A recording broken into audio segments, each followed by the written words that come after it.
Well, thank you very much, Mr. Mayor, and good evening to you and all the members of council, my colleague Jeff in the House, and everybody here. Before I start, I'd just like to add my voice of congratulations to Carl MacLeod and the award he received here earlier tonight. Carl and I have had a working relationship for a period of time. We both fell in love with women named Shirley, and you know, Carl is a tireless worker for the MS Society on Cape Breton Island, and he's done some marvelous things, so I really want to say thank you on a very public scale of the work you've done, Carl. Tonight is an opportunity for us to talk about where we are, and I want to thank all of you first for being part of the public service and looking after our province and our island. It is a pleasure for me, as an elected representative, to work not only with your council, but with your employees, people in the engineering department, public works, finance. When it's an issue that affects the people that we all represent, your staff in CBRM are there to try and find a solution, and I appreciate and know that all of our members appreciate that. The dedication and commitment is crucial in keeping our community alive and well, but more importantly, to make it sustainable.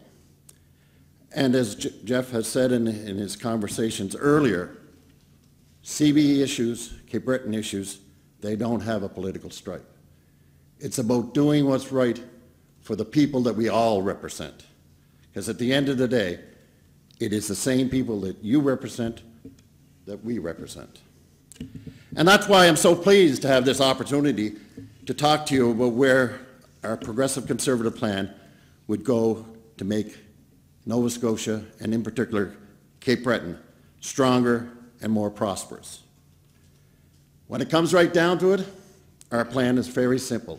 It's about jobs, but not just in Halifax, right across the province of Nova Scotia.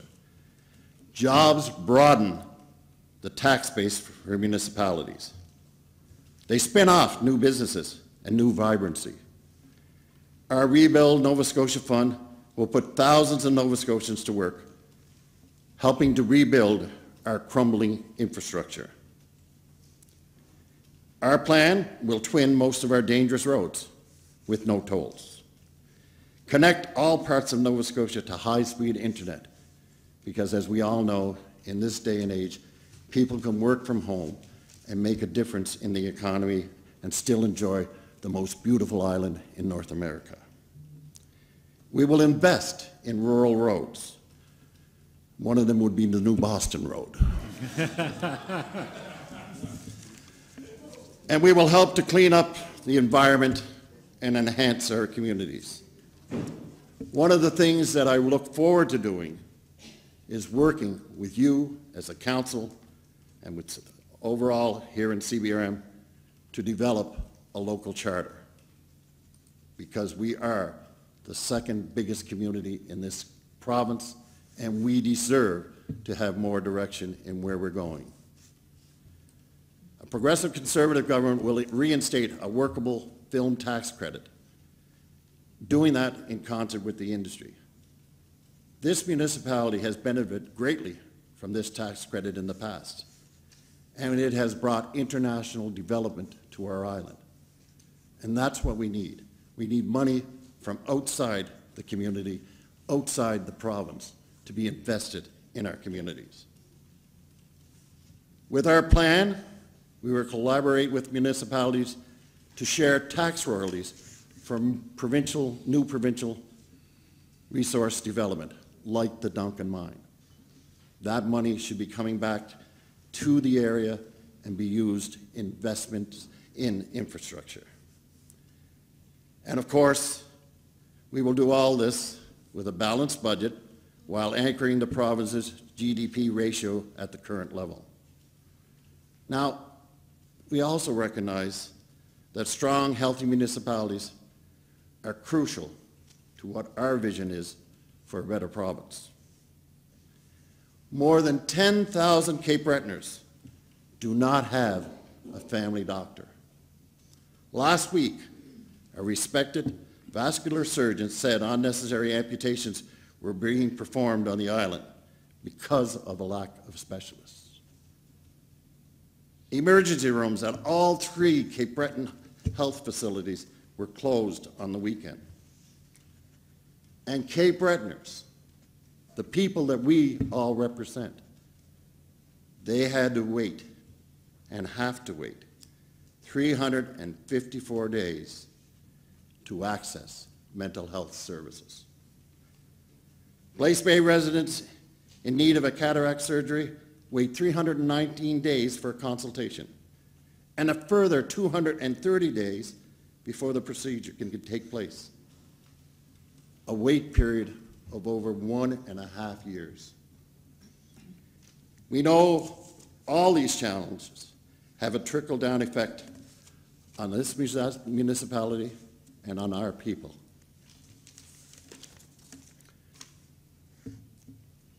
Mr. Mayor, we have an aggressive plan to recruit doctors and nurse practitioners and to help improve mental health services, which in turn will improve the quality of life here in Nova Scotia. And we intend to bring back local decision-making for the health authority so that we don't have to wait to hear what Halifax wants to tell us. And we are prepared to work with municipalities to help them overcome challenges and advance the local priorities of the CBRM. We need to visit the CAP. We have to ensure that this is a workable alternative for everybody, the residents included. And I was glad to hear that Jeff mentioned about the CAP. But that's a major undertaking. It's not something that's going to have to happen overnight. And there is some appetite, we know, to amend the Municipal Government Act in the province of Nova Scotia. And that will take political courage from all levels. We know it's not always easy, but we are willing to begin the discussions to make that change, to make it work. You know, it was our government that had an MOU with municipalities, and it was the former government that allowed that to disappear. To examine the actions that we can take to help municipality overcome the challenges that are in front of us will help us on the path to growth and sustainability. We will treat municipalities as partners. When it comes to infrastructure projects and when it comes to discussions about roles and responsibilities, we will support municipal efforts to attract new businesses and develop economic development strategies. We need to look at how we bring industry to our island. We understand that we must work together. That's not really a new concept, but it's one that we have to grasp as a group of people who represent Cape Breton Islanders. And we have a unique advantage because the priorities of this municipality and municipalities right across the province should be and are the priorities of how this province will grow. It is, in my mind, about making our province a more confident, more prosperous place to live.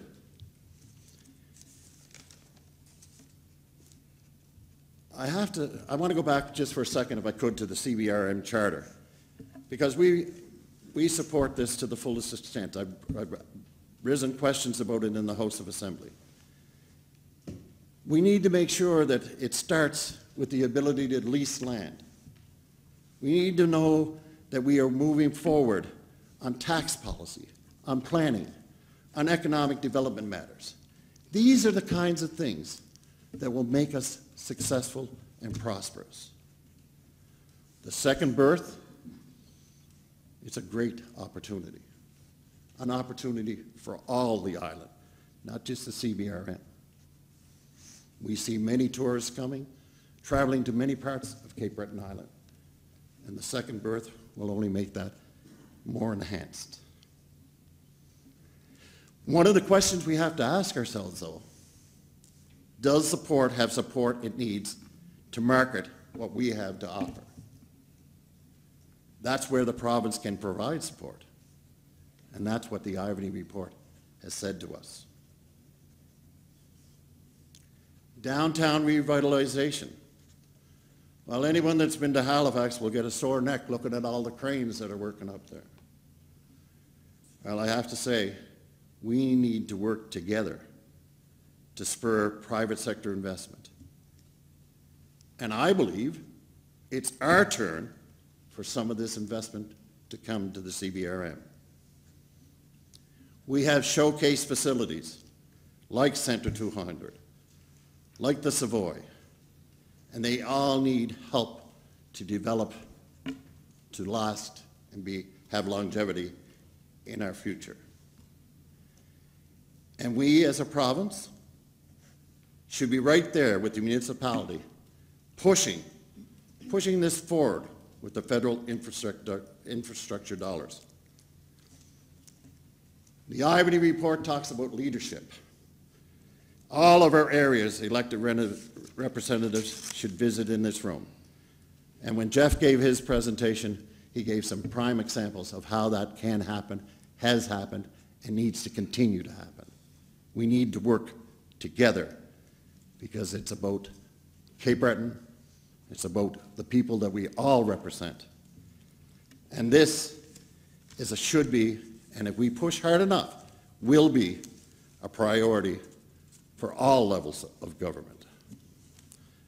Now, if I could just go a little off topic for a second, surprise. But I want to just talk about some of the local concerns that I hear about on a regular basis. And I'm sure a lot of them are familiar to you because you hear about them. There's things like Synergy Lewisburg. There's things like the George D. Lewis Gateways to Opportunities and the Two Rivers Wildlife Park. You know, I was going to say Mr. Speaker, and you used to be, so I guess that's not out of order. But, Mr. Mayor, you know, I've had the opportunity to do a lot of auctions all across the CBRM. And I see the challenges of the different communities that you all represent. And I hear them looking for help and trying to find creative ways of making that happen. And I see the many individuals who work at these things because they are important to them. And I see them wanting to give back to their community. Well, Mr. Mayor, they trained me well. And Mr. Mayor, I want to just say that I think there is nothing more important that our government and your municipality and the federal government can do than to actually listen to the people that we represent, hear what their priorities are, and tackle them together. In the words of that famous Cape Breton song, we will rise again. Thank you, Mr. Thank you very much.